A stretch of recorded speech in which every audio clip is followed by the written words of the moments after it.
got through some brutal weather. We had some pretty good leadership throughout preseason, I thought. You know how it is. You just want to make sure you get it in. We had a couple weeks to gel. We bonded as a team, I thought. There was always, like camp, there's a few ups and downs here and there, but for the most part, it went pretty well. Everyone's in good spirits, and the team was all gearing up, ready to go. So we finished up on a pretty solid note. We have 10 seniors. That's not a whole lot considering you have 120 players on the roster, and 61 of those players are freshmen. So it's definitely it's going to be a nice experimental type of season.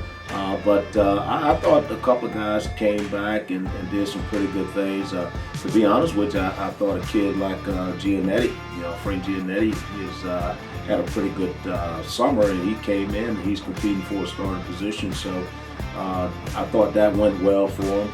Obviously I thought Jimmy Salentano, again, he continues to be a good, solid middle of the defense type player, doing some really good things for us.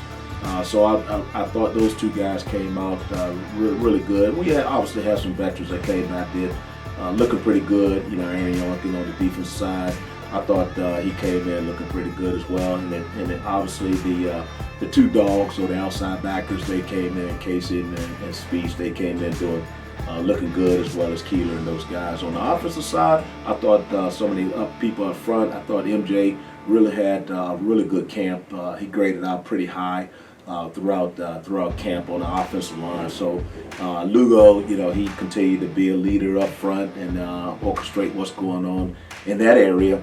And I thought some of the backs did fairly well. Bill Stein did a solid job coming in and doing the things I know he's capable of doing. Hunter Cleaver, really impressed with his agility, his effort, his leadership as well.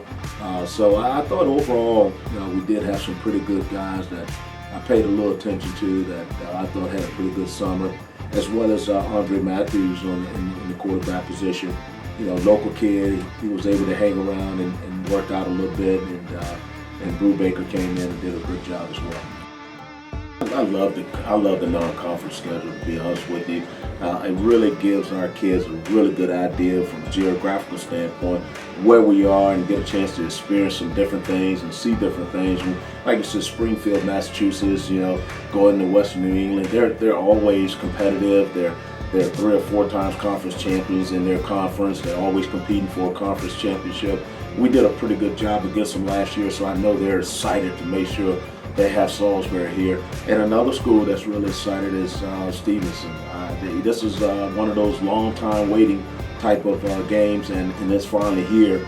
I am hearing that it's pretty much almost sold out already for that game, and we're not even into that week. So I think it's pretty good. Stevenson was picked second in their conference, and Western New England is obviously one of those contenders in their conference. And obviously we start with Albright, and it's another challenge because Albright is going to bring in a brand new coaching staff.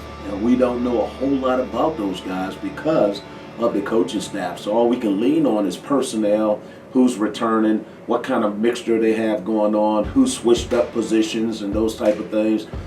But Isaac Collins is going to come in, and I know they're going to be a better coached football team from the past. So it's a pretty good. And then Ava Maria, we don't know a whole lot about them. They're coming from Florida, to play against Salisbury, NAIA Division II program.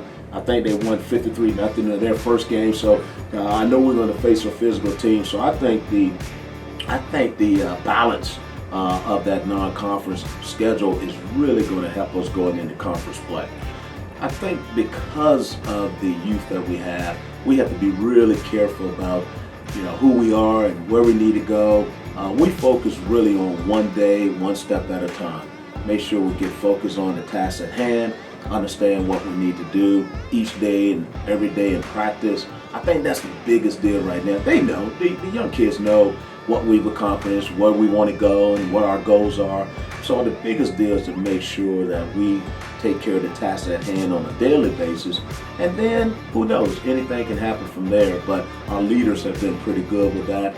I haven't even gone over a whole schedule with the team because I want them to just stay focused on the first game, obviously, and even the practice schedule, so we can make sure everyone understands the importance of taking care of their assignments and their responsibilities. We talked a lot about building character. We talked a lot about team bonding more than anything. So once we get to that point, I think everything else will take care of itself. So we'll see how it goes. That's you!